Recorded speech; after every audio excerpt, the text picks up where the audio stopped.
Okay. Well, All let's right. start. Yes. Okay.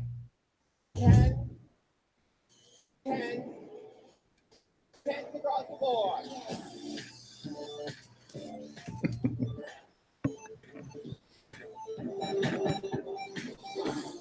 COL Drag Race.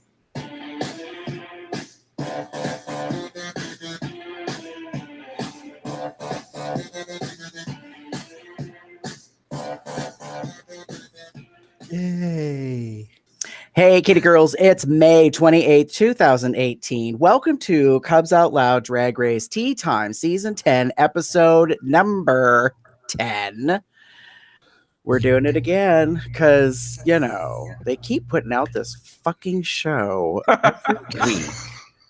And some of us are just addicted to fucking drag. But Of course. before we get into that, for those of you that don't know, my name's Gary. With me is one of my ever fabulous co-hosts. Hey, everyone. It's Damon. Hi. And this week we are joined by extra special guest host. Hi, it's me. I'm James. Hey, welcome. Hi. And for those of Hello. you that don't know, James has actually been on Cubs Out Loud before. He is also known by a title. Actually, Couple of two titles now. A title or two. a title or two, you know, just a little thing I picked up along the way. Yes. So we're happy to have Glitterbear here Woo! representing.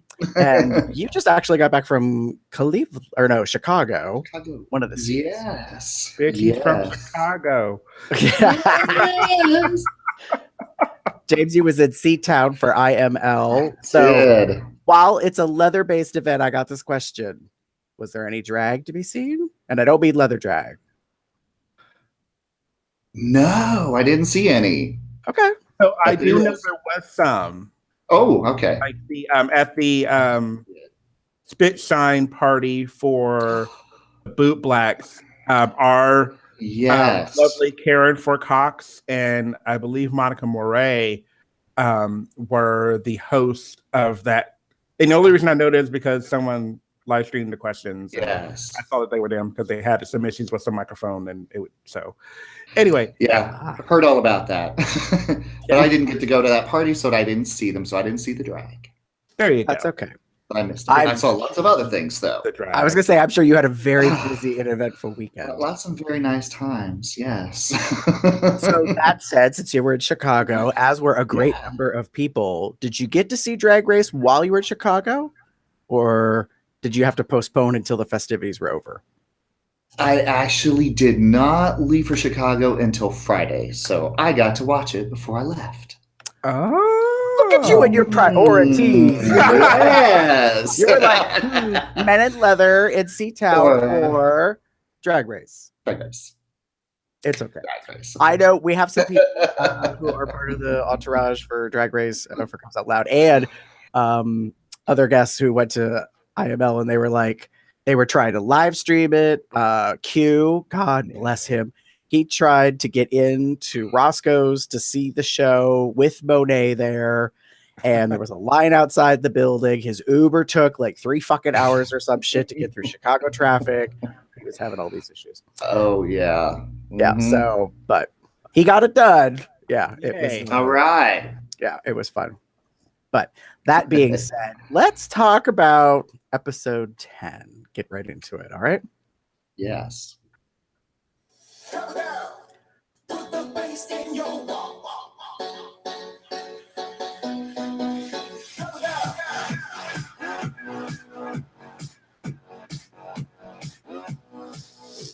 Okay, so it is season 10, episode 10. So that's like what, 10 squared, something of that sort. I'm not that good at math. This particular episode had 2 out of the 3 pieces, or you could say it had the mini, the maxi, and the runway. I mean, it kind of depends on how you want to work it. So in the mini challenge, the queens have to do a campaign ad, photographic, like a photo shoot for something called Trade. Trade. So RuPaul comes in this very colorful, Klein Epstein Barker, very expensive jacket. is typical RuPaul, and then does one of the most shocking physical like comedy moments I think in RuPaul history, and grabs her junk and hikes it towards the sky. And I know those queens were like, okay, that's unexpected. That's a choice. Yes, it was a choice. Choices. And goes on to explain that they're going to do this little photo shoot deal. So they do that part. And then we move on to finding out that it's makeover week. And everybody's very excited about that. And so the episode is called Social Media Kings into Queens, because the 6 contestants are matched up with a male who happens to be big in social media. Or so I'm told. I say it that way because this isn't throwing shade at the producers of WoW Presents, but I was like, what the fuck? I only know of one of the 6. And then the other one, I happened to like go, oh, okay, you be related to someone who's famous. Therefore, I guess like that kind of puts you worthy of being on the show ish. So, Yeah. and so they have to, the queens get paired up and then they have to make them into their drag daughters. So they're supposed to be a family resemblance. Then they do the runway. Oh, wait, that's right. Record scratch. One more thing Rue almost forgot. And you knew this was coming because we're at that stage of the competition now where Rue gets forgetful and there's always just one more thing. So it's kind of like she's channeling Steve Jobs-ish. And so she says, you need to make a music video or charisma, uniqueness, nerve, and talent once they're all done up. Yeah. So we'll get to that in a little bit. But those are the 3-ish for whatever, however many pieces it took to make up this particular episode. That being said, out of that plethora of content, James, what stood out to you in particular from this show? Okay, well, from the show overall, I would say the thing that stood out with me is you actually had one up on me because I knew none of these social media people. None at all. Right. So yeah, I'm like, okay, there are people that are apparently popular. So okay, let's make them over. One thing that really stood out to me was in the mini challenge. Mm-hmm. And that is Cameron Michaels is packing heat. All right, Did so you see that? let's talk about this. Everyone's having a shit fit about the fact that apparently Cameron Michaels is hung or very girthy, thick. Maybe popped a blue pill that day. I'm not sure. And then I'm like, but wait, they knew what this mini challenge was going into it. I mean, Rue explained, like, you're supposed to take on this hyper masculine kind of representation and dress up and stuff. So I have not tried to throw shade at Cameron Michaels or anybody else, but I'm like, does anybody want to recognize the fact that that could be a sock? That it could be just, a chicken cutlet, like kind of put in a tube sock? I don't know. Please just don't ruin the fantasy. Let's just leave it alone. So I'd have to go back to the first episode to kind of compare, because I mean we saw her like take off her pants because Morgan Mayhem and Eureka all about that D like in the first episode. They're like, who? And they even remember they said who let the trade in. Remember? Yes, I do, but I thought that was mostly because Cameron is covered in tats, like not 100% nut sleeves, honey, but honey. It was the D. It was all about the D. Down. Yeah. I mean, and don't get me wrong. I'm pretty sure maybe the two are similar in size, but I do feel maybe just for the sake of the challenge, the mini challenge, there may have been some fluffing or some embellishment. Yeah, I'm not gonna a little artistic. I won't try to ruin the. Yeah, I'm not gonna ruin the fantasy. I'm just gonna say maybe there was some. I do think Cameron is decently sized. Blessed. I'm not right. I think that she is a blessed Tennessee man. I am not going to take that away from her.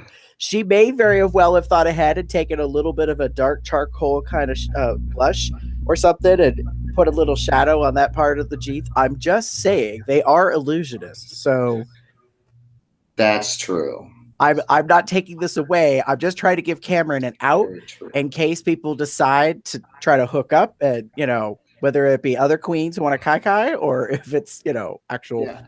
pick up some trade D while you're doing the world tour. Girl, I just don't want you to be in trouble when they be like, can you believe? Yeah. And what I will say is I knew of 3 of the 6. So I guess that's half. Ooh, Damon wins the round. You're the winner.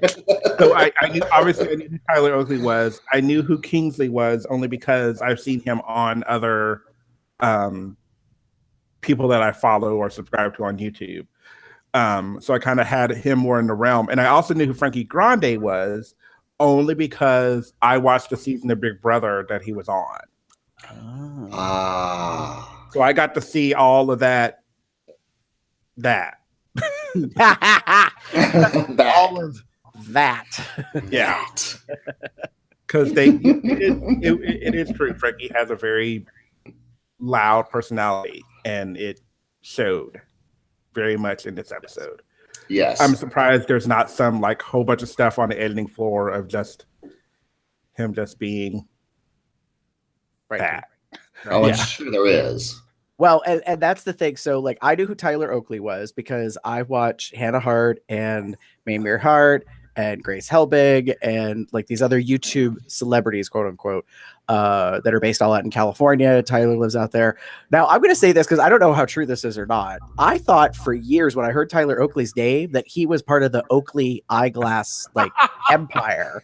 That was his namesake. He was a Rockefeller or some shit. He was just a spoiled, bratty kid who happened to be very popular online. And I've watched some of his shows and stuff. And actually, he seems like a lot of fun, a good personality. He has body insecurities, which gets talked about a little bit in this episode. So I was like, oh, okay. He seems actually very down to earth. And he naturally laughs for humor, but I also caught that he kind of laughs when he's uncomfortable. That's kind of his behavioral thing. But he has such a really good laugh. That's part of the reason why I noticed that. So Tyler was the only one that I knew, and the rest of them I was like, Kingsley. The more I watched it, I was like, yeah, you kind of look familiar, but I don't know why. You've probably seen him on. I think he's been on TV or something in some kind of show, some kind of way. And then we find out that Frankie Grande is Ariana Grande's older brother, and I was like, oh, okay. And I'm thinking, well, yeah, lots of people have siblings, so what? But sister. So here's what I want to say about that part though. So last week, not this episode 10, but episode 9, Christy and I are live chatting because that's what we do where we're watching it. And lo and behold, they show at the end of episode 9 the preview for episode 10, and they say social media, kings and queens, and then they show Frankie Grande. Chris lost his mind. And he was like, no, he completely freaked out. He was like, I can't stand Frankie. He's like, and then he's like, oh no, Eureka is doomed. It was so funny because he was like, he's loud. He never shuts up. You can't get a word in. I hated him on Big Brother. Just went on and on and on. And I was like, oh dear, this could be quite the shit show of an episode. And that's the one that worked. Well, and right, so classic, mislead yet again, the way they edit and produce the show.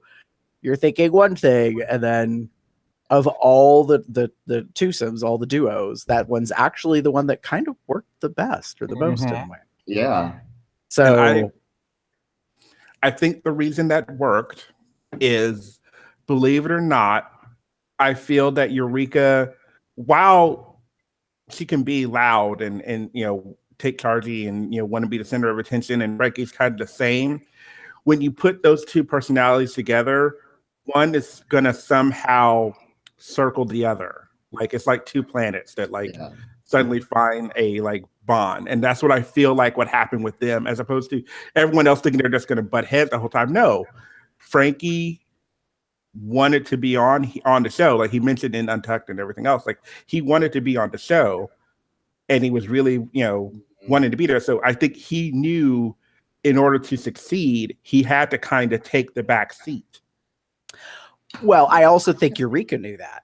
Yeah. I think Eureka knows she's made it 9 episodes. She almost went home. So she's been eating very slowly, bite by bite, over the past week, some humble pie. Uh-huh. You know, she did a lip sync for her life. She got the double save spot. So she, basically had heart palpitations and nearly died on stage. So I think that, she had a very high, and then she was like, okay, girl, calm down. And while she's Eureka, she's not going to just mute herself. At the same time, I think they did find that symbiosis, like they kind of balanced each other and worked it out. And I think she let Frankie be Frankie, and she pulled back a little bit. And that also really came into play when they did their runway piece and their personalities, which I thought was fun. So speaking of which, Cameron Michaels is packing from the mini challenge for trade. BJ, aka Eureka, wins, which I thought everyone probably felt Cameron had it in the bag. Like Cameron was just expected to win because Cameron is the most trade looking of them all as men. But while I didn't necessarily care for the actual ad for BJ, I have to say that Eureka was really funny. And that is one of the keys to getting Rue's heart, is to make her laugh and be stupid. And Eureka with hair and chest hair in like a mechanic's jumpsuit. I was like, all right, I'll give it to you. Like, if that was all real, you might catch my eye someplace. Like, you're kind of delivering that porn trope of, Bubba mechanic, in the midst of the hills or whatever, is gonna let you find an alternative method to pay or something. I don't know. Looks like you broke your struts and your whatevers and have-nots.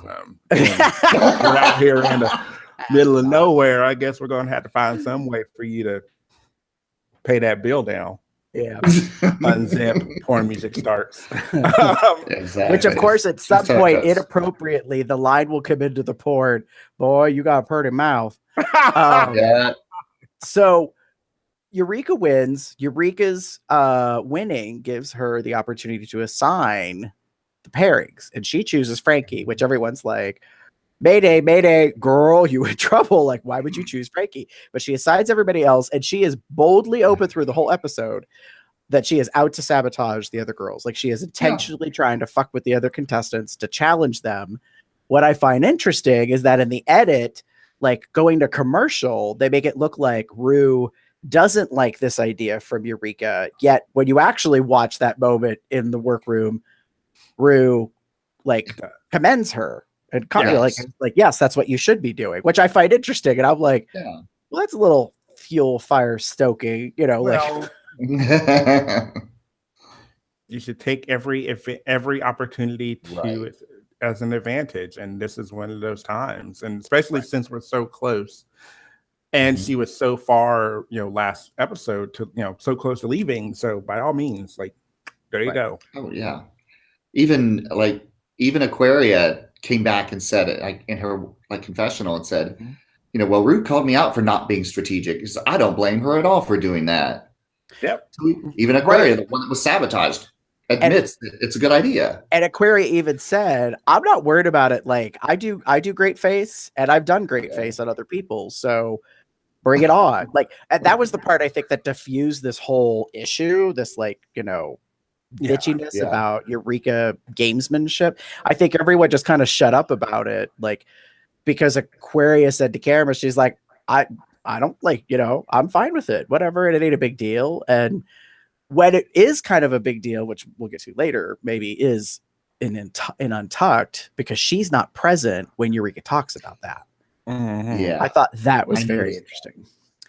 So, so Eureka wins. She matches everybody up. Then everyone's got to have a little kiki, get to know their partner.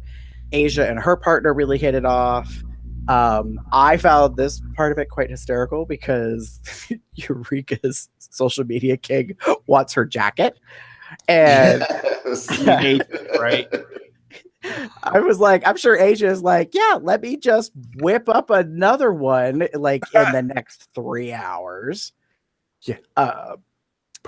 which she Yeah. did make another jacket. And I have to say, as a facsimile for a quick turnaround, I thought it was done well. But Yes. that was my first thought was he was living for that jacket. And I was like, oh, Asia girl, you in trouble.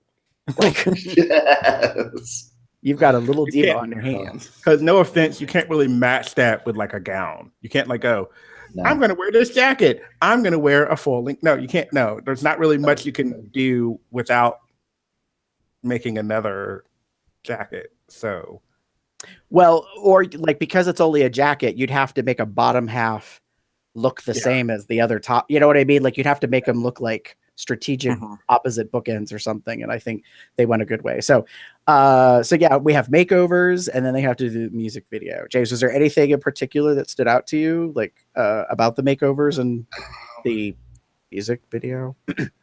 Let's see. What stood out? Nothing stood out from the music video.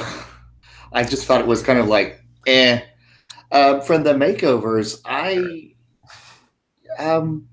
Crackers, man, Miss Cookie was just phenomenal. I took my notes on my show, and I've written stunning. I was like fantastic. Just I came up with a million words to describe Cookie's look, and just I am still bowled over by what she was able to do. I Me will too. say that Ms. Cracker's transformation of her social media king into Ms. Cookie was, to use Eric's words about something else, flabbergasting. yeah. Like Yes. I was like, oh, I wonder how this is going because she gets so excited and she's like, I forgot that I was like that my drag is on the line and that I'm competing. And so she's like blowing on like the eyelash, trying to get the eyelash glue to dry before she sticks it on Cookie's face.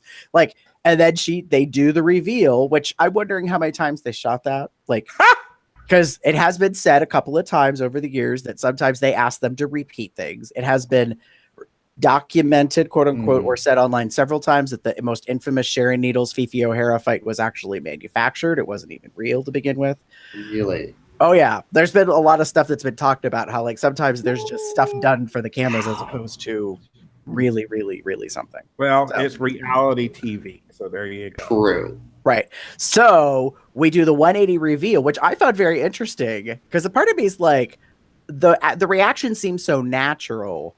Uh-huh. I would find it hard to believe that Yeah. Cookie didn't know what Cookie looked like till, Yeah. Miss Right. Cookie turned around, and then I was like, damn. Wow. Yeah.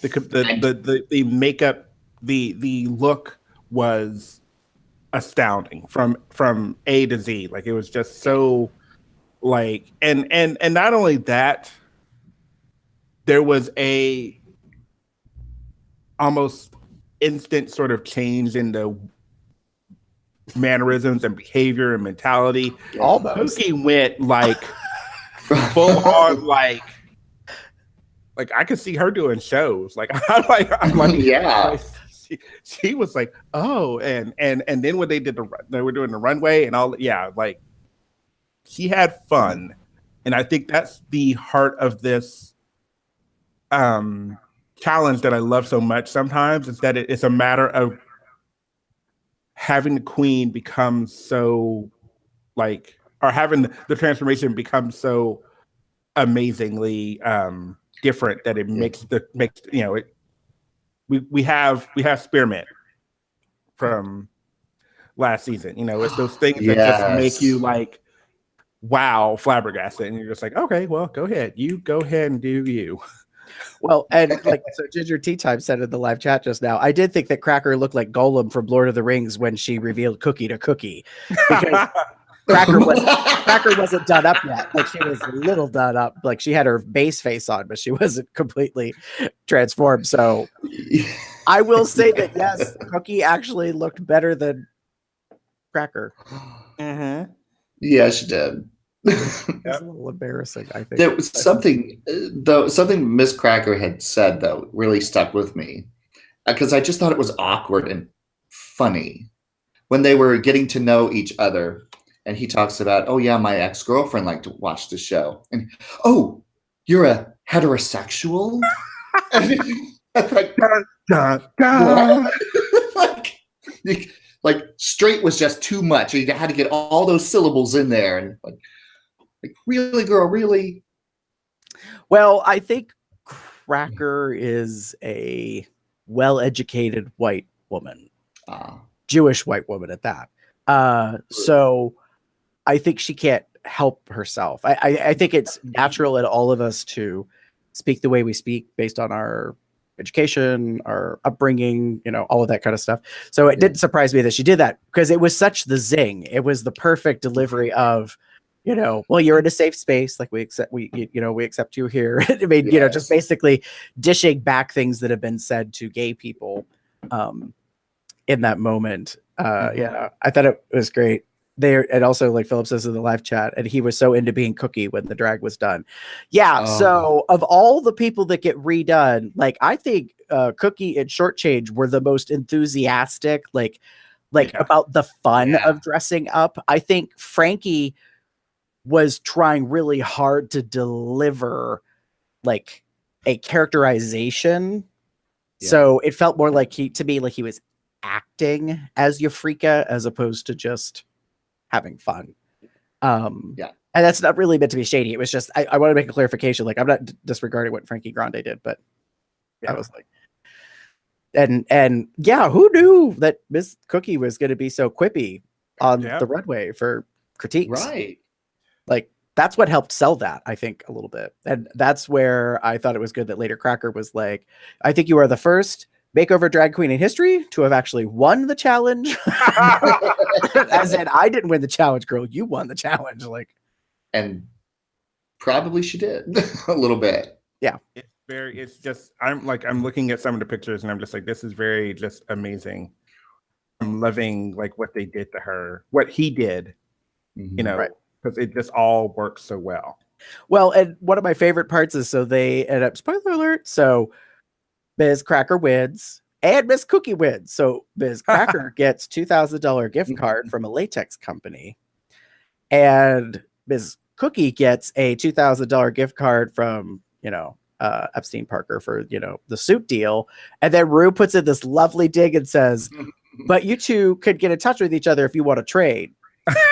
And I thought Miss Cracker will take either. She will take the $2,000 in latex, even though that's not quite what she's known for, or she will take the $2,000 gift card to get a custom made suit or suits. Kind of doesn't matter either way. It's just Miss Cookie looked real interesting, and she was real interested in that trade. You got that look on his face, like, really? God bless it if we have another. If Miss Cookie starts showing up on you will. She's on the Drag Race tour. You never know. Cookie might make an appearance at the finale. Oh, that would be awesome. Cracker makes it to top 4, they might do the same thing like they did with Peppermint last year in the makeover. Might appear on stage. We'll see. I'd be okay with that. But I want to go back real quick to something that you said, James, about the music video. So it's very dun dun dun that Drew says, and she delivered it great. She was like, and I'll talk to you later. I almost forgot. She did such a great natural. And one more thing. It says about the music video, and I'm like, and as I'm watching the show, I'm like, oh fuck. Music videos are not easy or fun to produce. Then we get to watch it, and I went, okay, that was lame. Yes. I was like, I don't understand. All they got to do was stand in front of a camera and lip sync and kind of be silly and dance around. I get that it's a homemade music video, girl, but no drag queen really makes those music videos that way anymore. Everybody, the bar has been raised, and now everybody has to have a fucking production. So, odd. Yeah, it was a choice. I'm just gonna have to go back to that. Choices. To wrap up on Miss Cookie, Drew said in the live chat, "We'll see Miss Cookie on season 12." There we go. Oh, Ginger has a point. She says, I also love the fact that there weren't any super booger looks. Yeah, that is true. All the queens did kind of look. There wasn't anyone that was ooh, like they got their makeup done like in 2 seconds. Yeah. Yeah, there was no one that everyone kind of had everyone, the queens and their daughters or sisters or whatever they're going with, all kind of looked well made up. So either Right.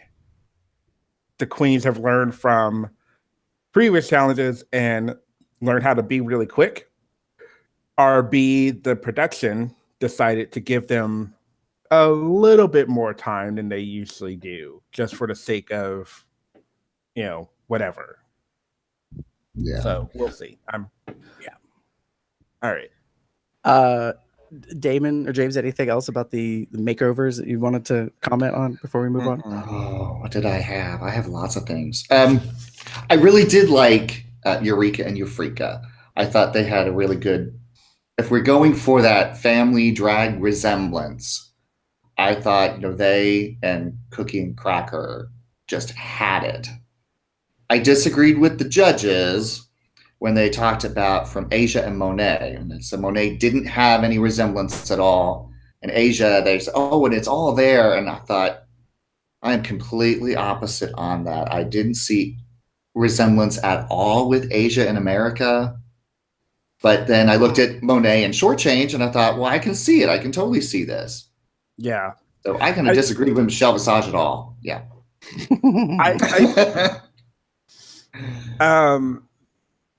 What was it? I liked, what's the word I'm looking for? I appreciated their judges' critiques in a sense that they kind of gave them a little something to think about. But the only thing that Monet and Shortchange kind of had that lacked was there was some different color choices that could have been made that would have made things a little bit more like balanced as like we're sisters. And I feel like maybe that was the difference. But Asia and America were kind of like I wasn't expecting Asia to win. Like when I saw them together, while I liked their look and I liked the way they did everything, I could tell almost immediately that one of the jackets was like of lesser quality. Like here is the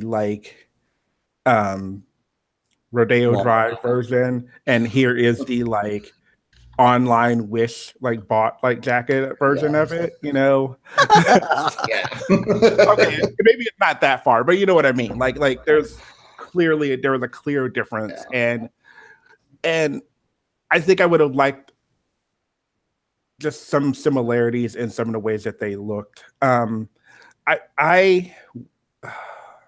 The ones that I had, the group pairing I had the most problem with was actually Aquaria and whatever she named Kingsley, Capricorna, Capricia Corn, whatever. Right, which made no sense because Aquaria gets her name because she's an Aquarius, and so he's a Capricorn, and somehow that turns into Capricia Corn, and I'm like, girl, that's a mouthful. It's not a pretty mouthful. I would have rather they said Capricia.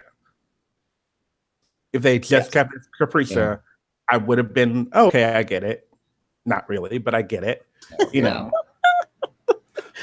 But anyway, I have to agree with you, David. That pairing was by far the worst on the runway. I am in the camp of a lot of people who so far online have said Aquaria should have been in the bottom two. There is no reason that she shouldn't have been in the bottom two. I don't think the makeup was done that well, and the outfits were bad.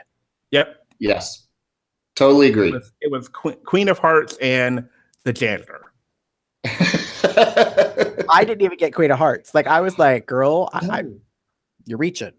You're reaching real hard. I get the red and I got it and some of it makeup wise, yes, they looked good. Don't get me wrong. But that was about where the good of the challenge kind of went. I thought the hair was too big. I thought the outfit the two outfits just did not work.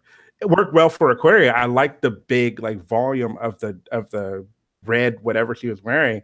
Yeah. But it didn't pair with what you put on the other girl. And you guys, unfortunately, didn't do a whole lot of time on like walking and posing and any of that shit that kind of comes important when you're running or walking a runway. You know, here's thought.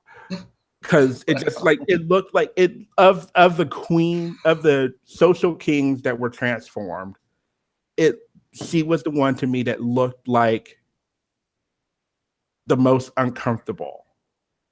Right. And I get during the walkthrough with Rue, he mentioned that he was scared of looking awkward and he was scared, unsure about that stuff. And I was like, so that's where Aquaria needed to go. Okay, well, let's work on some stuff and get some stuff together to make sure that you kill it when you get down there, because that's what's going to sell it.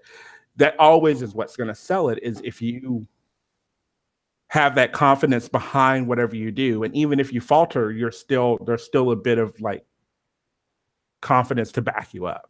Yeah. So, well, and that's like, so in the live chat, like Ginger T-Time says, Kingsley looked super uncomfortable. I have to agree with that. I didn't get confidence coming out of that. Eric says Kingsley's makeup was orange/yellow to me, and I couldn't see where they were getting that it was so great.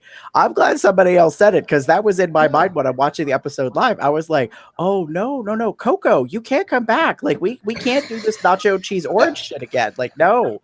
Like we're done. That's in the past. Like, and I'm not saying that's how bad it was, but I was getting that essence. I was like, while Aquaria can do good face, I was like, I'm afraid like she fell victim to HD and that type of stage lighting. You know what I mean? Like, like the more you have practice with it, the better you can probably get at it is part of the issue. But I also felt very much like Aquaria looked not that great, and then Capricia Corn looked like best friend got done up in drags for Halloween, kind of like it is, it is straight, kind of like it was so confusing to me. I was like, no, this is not good.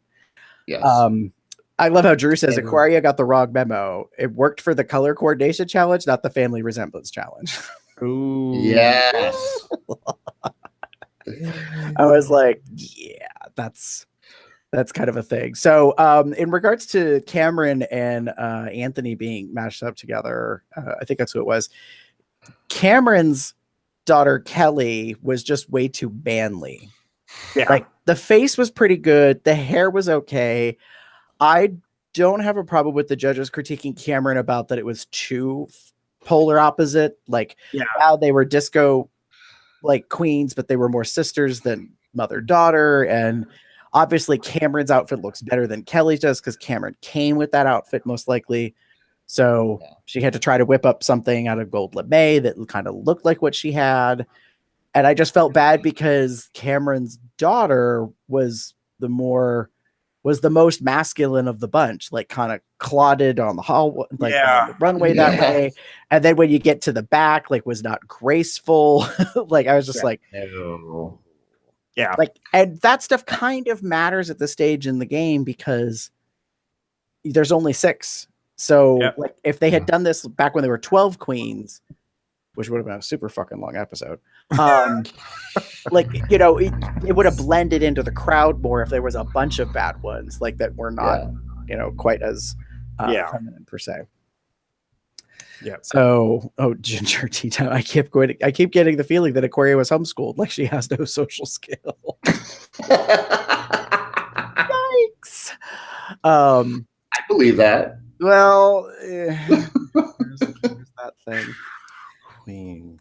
So the makeovers were interesting. The only other thing I want to say is I am highly disappointed in Monet and Short when they did the reveal. Short Change had a reveal. Monet had a tearaway tissue. I don't understand what that was about. It took me 3 times seeing it to understand, oh, you tore away a piece across your décolletage, which is why it looked like a half a bandana hanky when you threw it to the side. And you got critiqued because it's not a tearaway. It's not a reveal. Oh, so now you show that you got titties. Like, what? That doesn't make any sense. And I thought about it and I was like, what would have worked better is if, okay, so Tyler as Short Change had the little skirt deal, right? That's actually a legitimate tearaway. Monet would have been better to also have a bottom half tearaway if she had made some fucking MC Hammer pants and wore them with the slits down the sides or something to the end of the runway. They go to the end of the T, and then when they come back to middle is when they do the reveal. Like, that was the other weird thing about the timing piece. I was like, why did you do it in the first 3 steps? Like, okay, like, it's already over with, and now there's nothing to be excited about. Who knows how many times they did it though? What's that? Who knows how many times they did it though? True. But if you're going for a reveal, I mean, you need to reveal something. Yeah. It's like what they did. Mimi I'm First in the first episode of RuPaul's Drag Race season 1, where she's like, "Here, we're kind of taking this off," and there's a dress.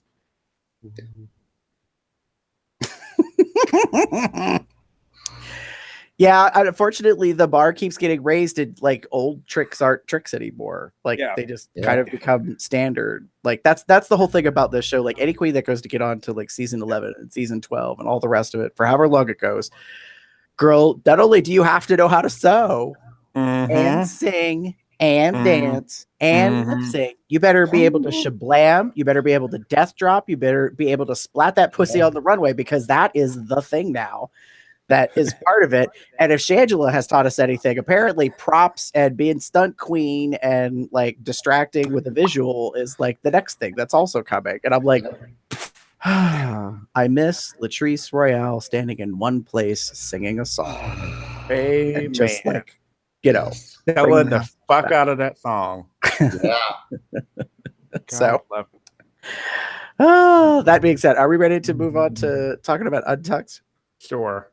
All right. Girl, if you're not watching Untucked, you're only getting half the story. All right, I disagree. I don't think we got half the story this week with Untucked. Not much at all. James, to start us off, what notes did you have from Untucked? Sorry. A lot of things. I'm laughing at Drew's comment about the like. It's like, oops, my skirt fell.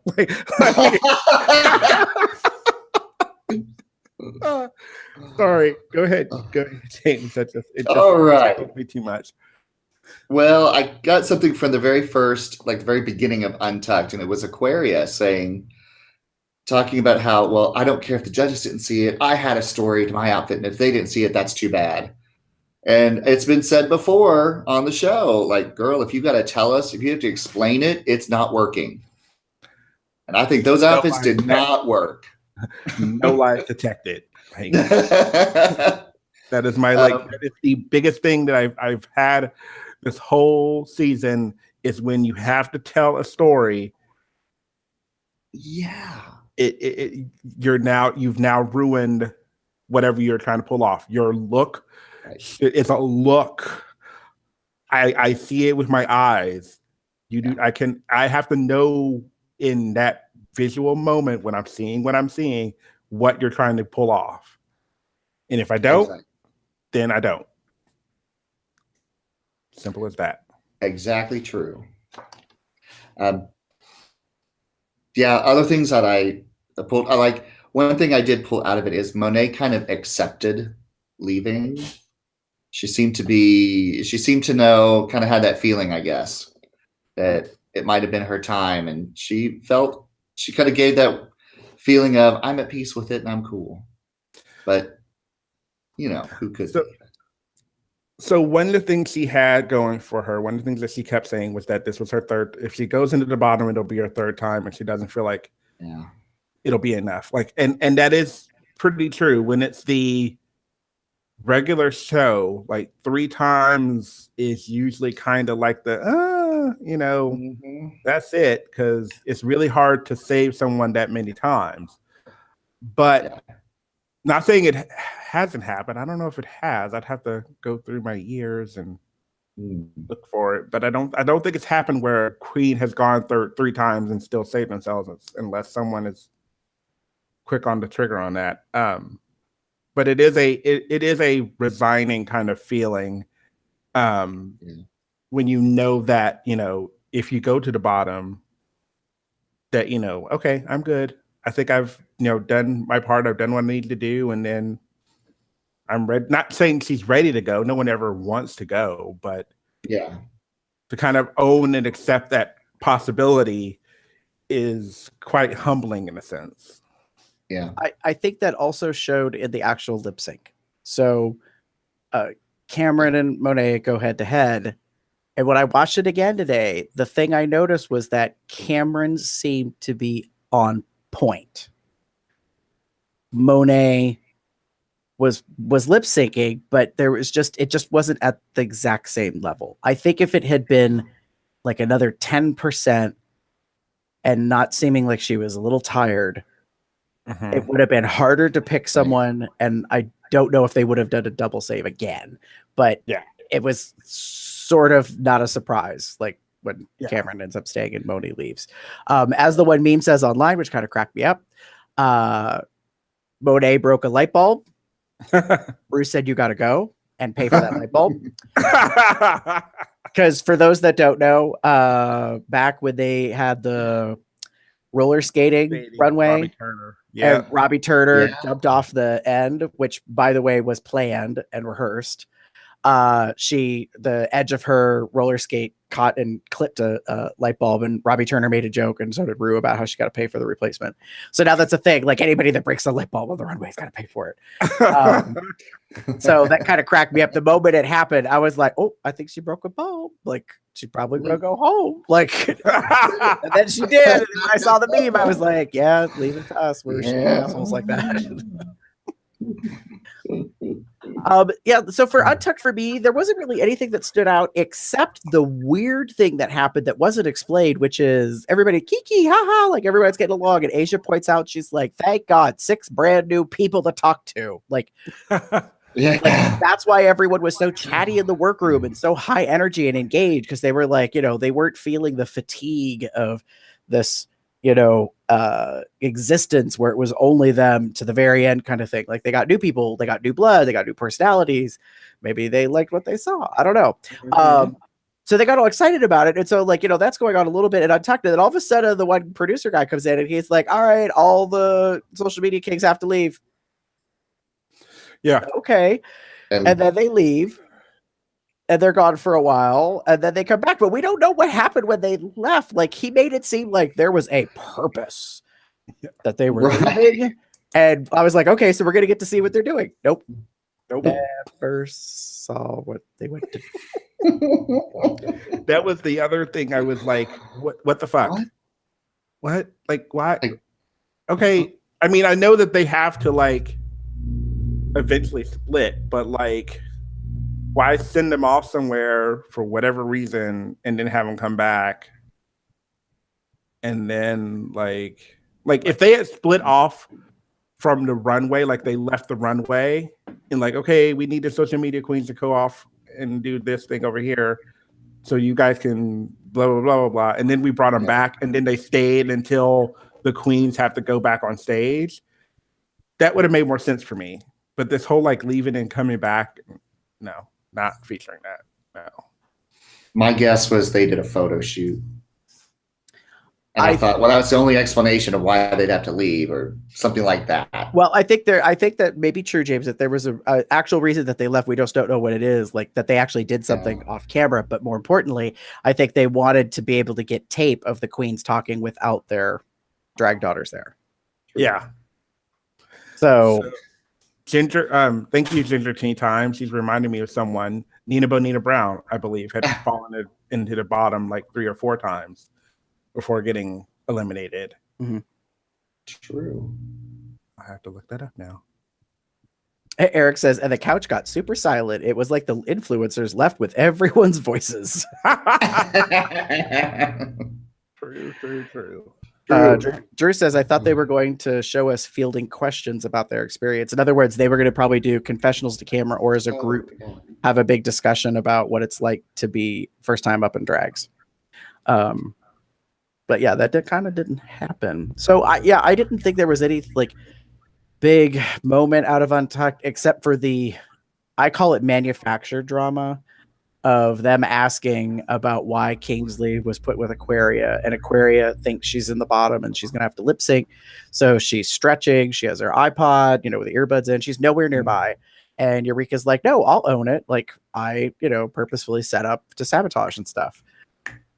Well, what cracked me up about this was like, it's classic Eureka and her personality. And I'm not going to say anything. All right. I'm not going to say I'm not going to say anything. I am going to say something. I'm just not going to talk a lot, like that whole thing. And then she does this thing. But when she reveals after the commercial break, she comes back that, yes, she actually set up Aquaria with Kingsley to be a sabotage. Frankie Grande's face is fucking hysterical because he's like, oh. Like, he was kind of like, oh.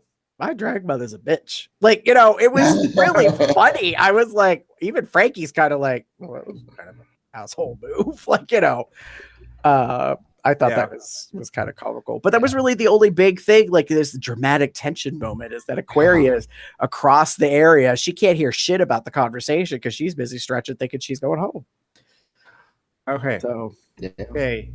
I just kind of answered my question. Okay. Coco Montrese fell into the bottom three times before she was eliminated that fourth time. And then Darian Lake technically fell in the bottom two 3 times, and then was eliminated in the finale, like when they went to the final 3. So, because remember that if you remember that season, the top 4 did the video, but one of them wasn't going to be in the video because they got eliminated. Right. So I know those 2. I'm still catching up a little bit. Right. So it is not a guarantee that if you go into the bottom the 3rd time, that is when you go home. Correct. Statistically, the odds are not in your favor. Yeah. But you could possibly turn it out. Oh my God. Ginger T-Time says Kingsley needed to be with Asia. He needed a drag mother.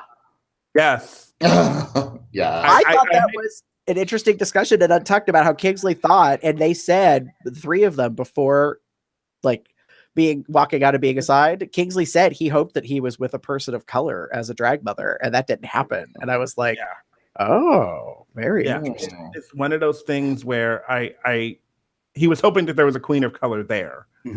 And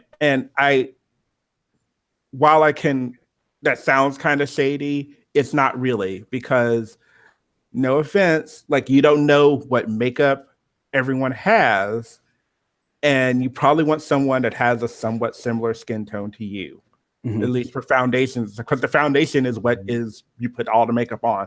So if your foundation is shit, no offense, everything else kind of doesn't look good. Right. Sorry, Jim just whispered Aja.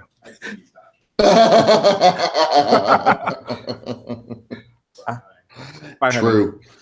Yeah. Well, and like Rue has said, actually, this season about how some of the girls, this was what for last week with the Silver Foxy look, how the girls bring stuff from their club performances and it doesn't translate well to the runway. I think that's true across the board. The outfit may not translate well, the character, the makeup, there's a lot of things that don't necessarily work well. And I think that was one of the things that Aja was highly criticized for, is that she was not ready for HD in your face camera work.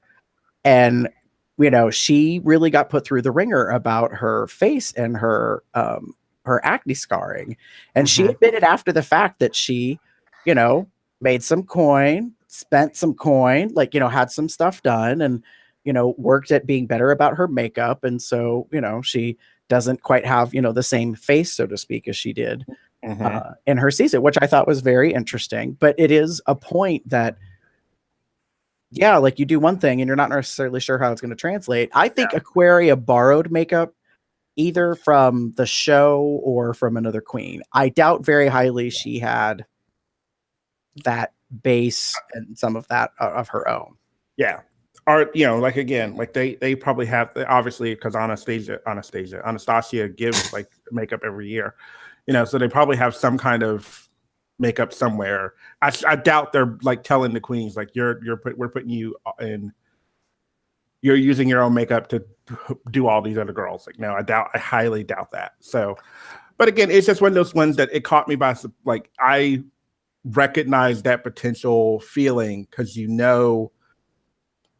a queen of color is going to know how to do your face.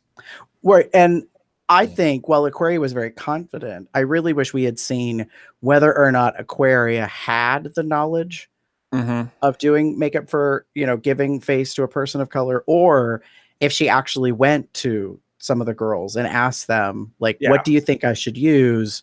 Like, not tell me how to do the makeup, but like, what do you think is some good foundational stuff? And I immediately think of Asia because she's kind of been the drag mother of the workroom and helping everybody else. True. She's the first one that I would expect if Aquaria didn't ask, Asia would say, for Kingsley, I would consider like these 3 things. Keep that in mind. Or if you want to borrow something of mine, that's fine. But we miss all that, so we really don't know, other than the cute little like Aquaria running around like a flight attendant, apparently, with a fucking cart of whatever. And so I'm like, okay, like we're imagining it's a magic genie, like, cart, and it has just everything in it you're ever gonna need, but we don't know for certain. Who knows? Would you like some coffee, tea? Nice. Are we ready to move on to the next part? Sure. All right. Ladies, Why not? this is your last chance to impress me and save yourself from elimination. Time has come. You lip sync for your life. Good luck, and don't fuck it up. Snaps and eye rolls time. So James, what do you have snaps for from this episode? All right. My snaps have to go to Cameron's lip sync. Okay. I really thought when he was announced that he was in danger of elimination, I thought Cameron is going to sink into that depressive state that he kind of fades into. He gets that really down. And I just felt like Cameron was going to just be resigned to going home and thought, well, this is it. It's my time to go. And I really didn't think it was going to happen. And she hit that stage and she worked that lip sync. And watching it the first time, I sat astounded, just thought, oh my God, Cameron is saving herself. She's not going home. She's winning this lip sync. So that one, to me, that just stood out from the whole show. That was one of those moments of just, wow. Nice. Cameron is not surprisingly, but is just one of the, I think, best lip syncers I've seen in a while on this show. And while I love Monet, I feel like I think that I agree with you, Gary. Like what you said earlier was that I think that Monet kind of wasn't all there.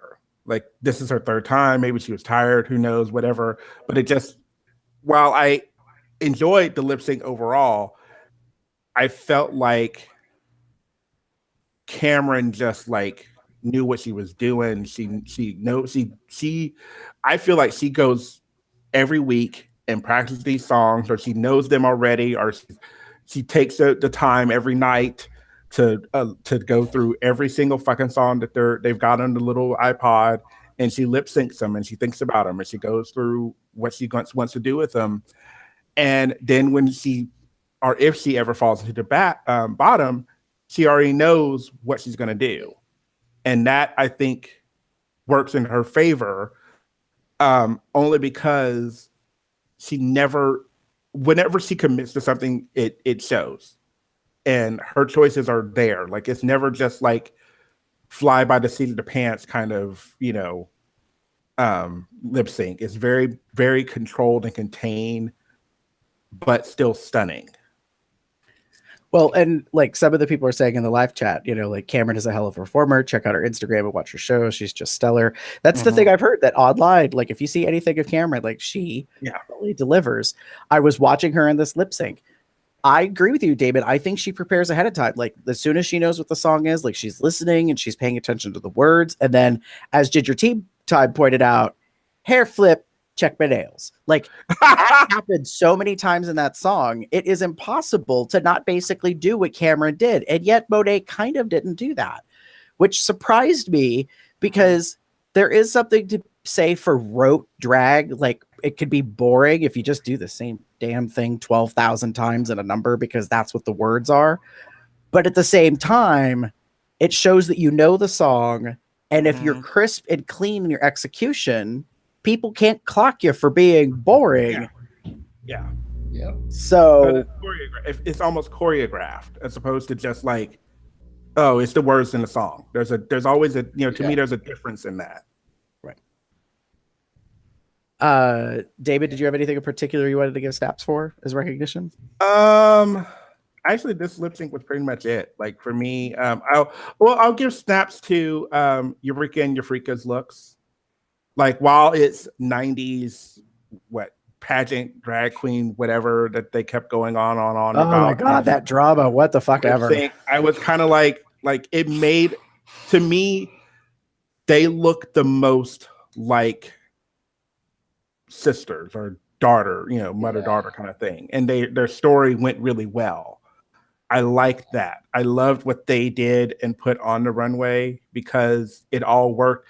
And not only that, the difference in size kind of really helped kind of build this whole thing. And they chose from every choice that was made worked really well.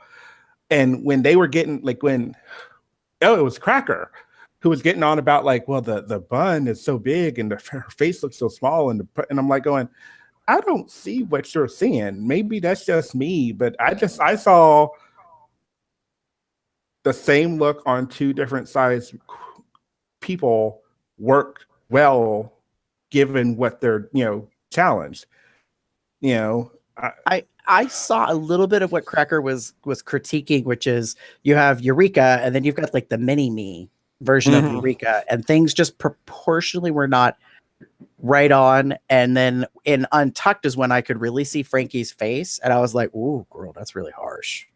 Like, granted, Eureka's face was harsh, and Eureka was saying, like, they're coming for me because of how this looks, and she's like, "Girl, this is exaggerated. This is like making fun of '90s pageant look," which I understand what Eureka is talking about, having seen some pageant queens during the 90s. Yes, it was big, it was bold, it was bodacious, it was not always great, like as choices, but it was kind of the trend that was happening at the time. So yeah.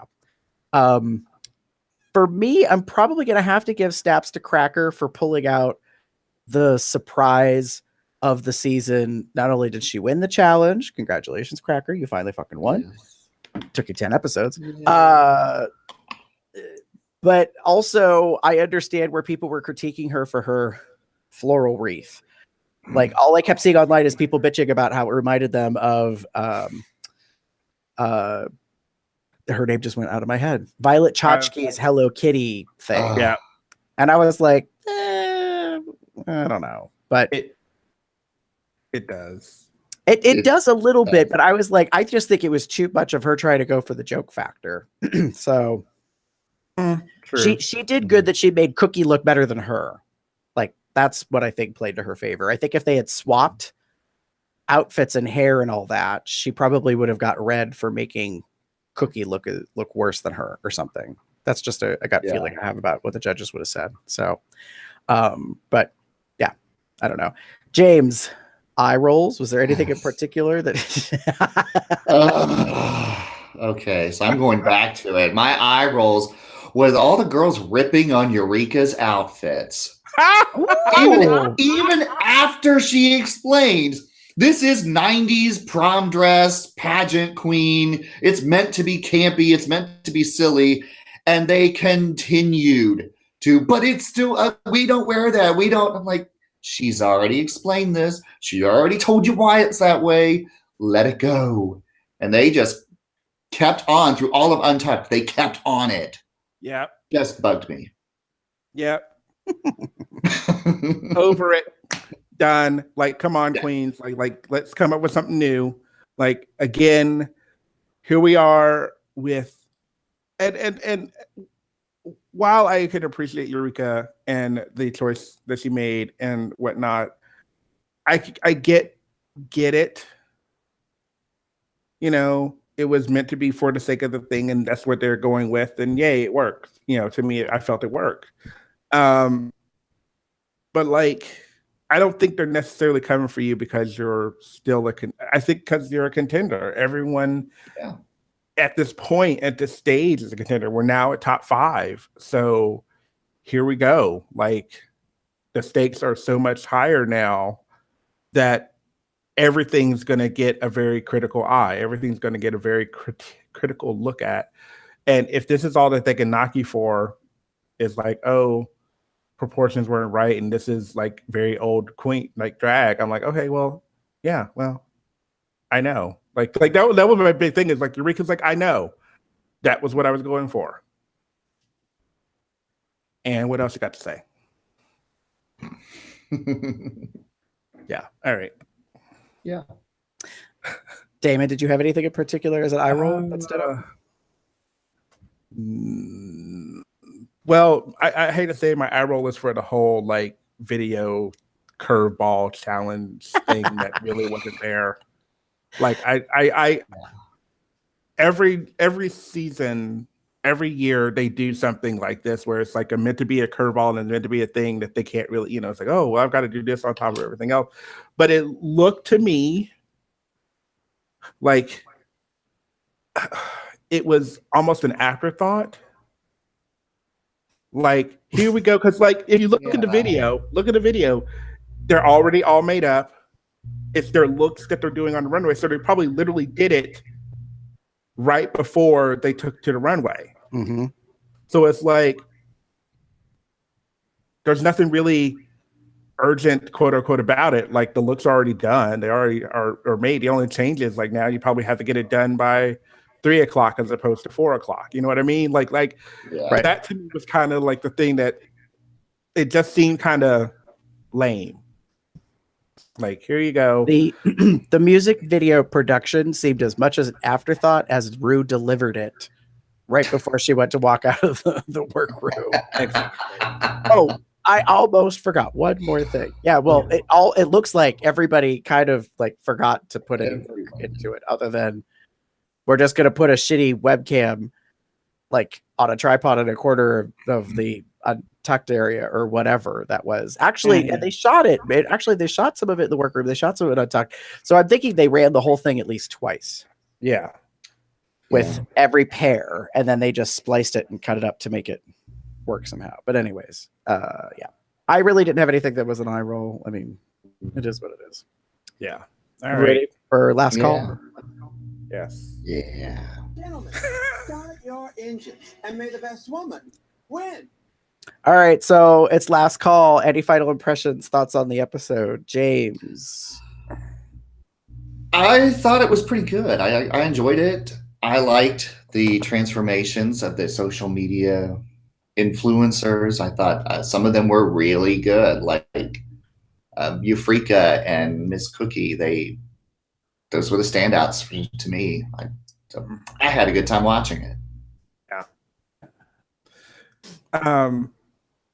Yeah, I really appreciate it. The first thing I appreciated was the fact that they didn't choose just like gay social media guys or kings to do this thing. They chose some heterosexual men, and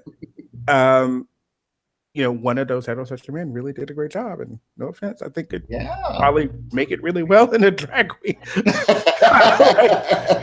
like I am living for Miss Cookie. Like, that was something that she had all of that like energy there that I love about a drag queen, and that was perfect. Other than that, like, I think we should start strapping in for the finale. Like, this is it, folks. Like, we're now in that final kind of curve. So we've got 5. We'll have the 4 more, and depending on what they decide to do, it'll either be a 3-way in the finale, or it'll be the 4. So this is sort of if it's the 4, then here we are. Like, Right. So let's talk about the the remaining episodes, shall we? So for those of you that do not know, everybody gets a week off. This Thursday, there is no show. So instead of showing on May 31st, we get nothing. And then we resume airing on June 4th, June 7th, 14th, 21st, 28th. The finale presumably is the 28th. The reunion, or reunion, whatever you want to call it, is most likely the 21st. So that leaves us with the 7th and the 14th. So on the week of the 7th, in 2 weeks, we should go from 5 queens to 4. Rumor has it online. They're going to probably repeat what they did last year with the format of the live lip syncs. So it'll be 4 queens to 2 queens to 1 queen. But that means we have this weird week in between. So my theory is the week of the 14th, we're probably going to get the, and I forget what the hell they called it last year, the repeat of the entire season, like in a 2-hour episode, where you might get a couple of extra things you never saw in the season, but basically they recap like all 11 previous episodes.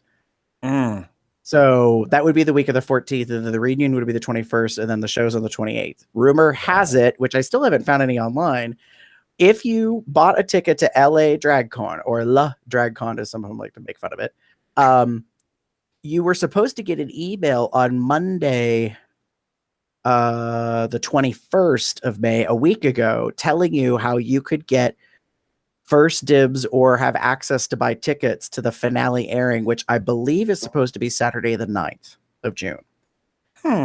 Which is very interesting because it's on a Saturday, not on a Sunday. It's not near DragCon. There's also a rumor, which I haven't found out for true as yet, that it's in New York, not LA.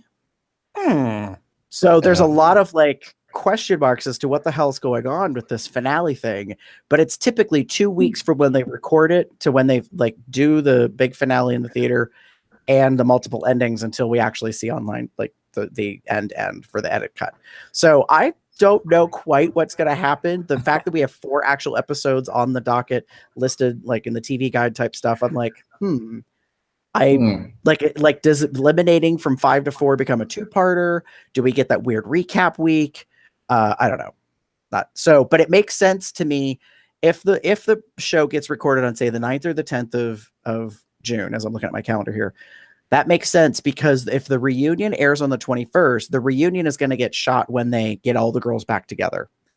And by then, the episode on the 7th most likely will go from 5 to 4. And if it's a final 4 in the finale, everyone will be on the same page. So all the girls that are in the show, all the contestants will know absolutely who the last 4 is. Then when they record the reunion with the finale, they can talk very openly about everything up to that point. You know what I mean? Like literally there's nothing to be like, there's no more tea to spill because they have been waiting since September, October of last year, like since they filmed this to get to this point. So nothing's really happened. So that's, I don't know. It's all speculation on my end as to what the next step is, but there is definitely supposedly going to be 4 episodes. Drew, they'll bring Vixen back for a second chance just to stir up some drama. Ooh, girl. No. No.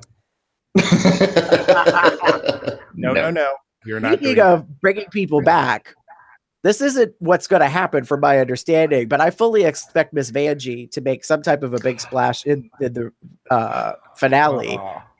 Yes. There are 2 things I want to talk about in regards to this. So I want to talk about how Rue cracked up and broke down on the runway when she's introducing the guest judges. And then, Michelle starts up and, Rue tries very hard to try to walk backwards in those heels and that hair and that outfit doing Miss Vanjie. That really made me laugh, but I am going to say this and I'm going to say it emphatically. And Chris, if you're listening or you end up seeing this episode or listening to it later, you will finally understand, because when that episode aired, I bitched to holy hell about that outfit that Rue was wearing. I said it was unforgivable and I want that designer fired because they royally fucked something up, and this is what it is. So the top half and the bottom half are split.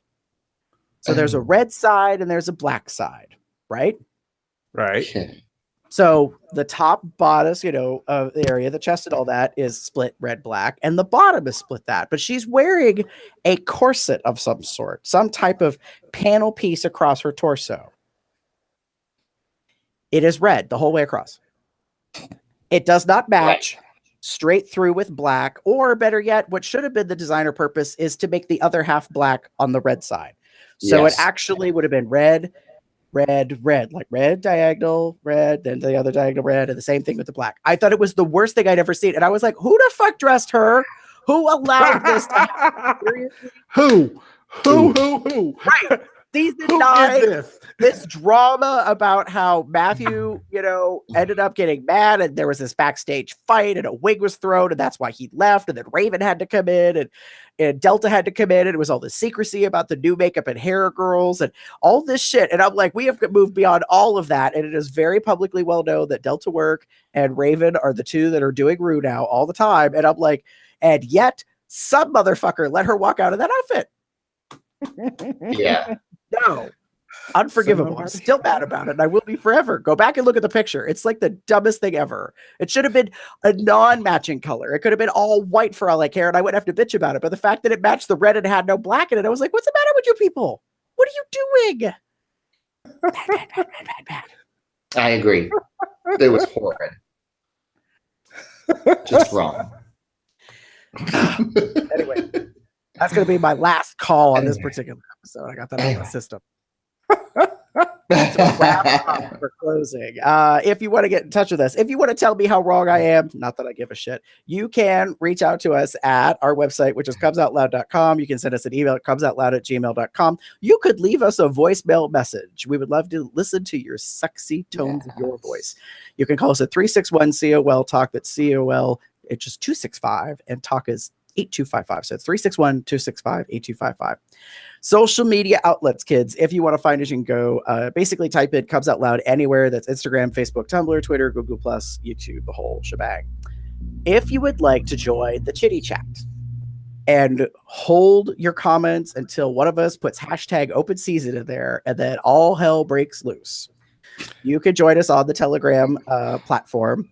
To do so, you can type in this URL into your browser. It's tinyurl.com/telegram. It's all lowercase. It's TELEGRAM hyphen all caps COLDR. There's a direct link. It'll get you in with us, and you'll be able to have a ton of information that comes around that goes on. As Drew says, the kitty chat.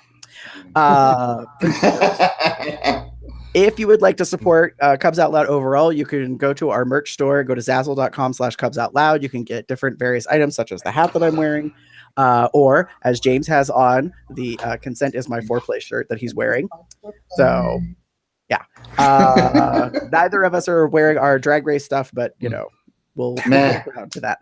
I only got one shirt and it needs to be washed. So if you want to help promote COL, you can rate us on iTunes. You can get us on Google Play Podcast to subscribe. You can give us a thumbs up on Stitcher Radio. The most important thing to know is for Cubs Out Loud Drag Race T-Time, we are now separated out. So if you want just this as a podcast, you actually have to go subscribe separately for this. So it's not going to be blended in with the other stuff. To do so on iTunes, you can type in this to your web browser. It's https://tinyurl.com/iTunes, which is small I, capital T, small UNES hyphen all caps COLDR. And that way you can get us on iTunes if you want, or just type in COL Drag Race into your podcast app that you use. If you would like to find us online, Damon, how would they get in touch with you? You can find me as TheaterCup79 on most bear related sites, or you can find me as pup_umbra on Twitter. If you would like to get in touch with me, I can be found as GareBear73 pretty much anywhere online. And James, our illustrious guest host, what about if they want to touch you or get in touch? Oh, please touch me. I mean, hi. Most social media sites, such as bear-related items, I am Tenor Cub, and except for Twitter, which is the odd one, which is Butterfield Jam. It's my fun one. Butterfield Jam? Yes. Like spread you on toast kind? Sure. Nice. Well, kids, that's it for another episode. We will be back in 2 weeks for our next episode at that point. In the meantime, we're going to rocket to the moon. Yeah.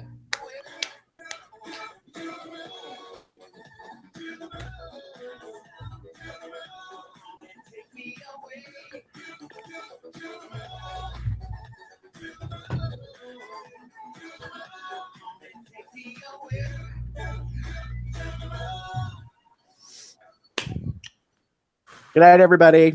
Bye.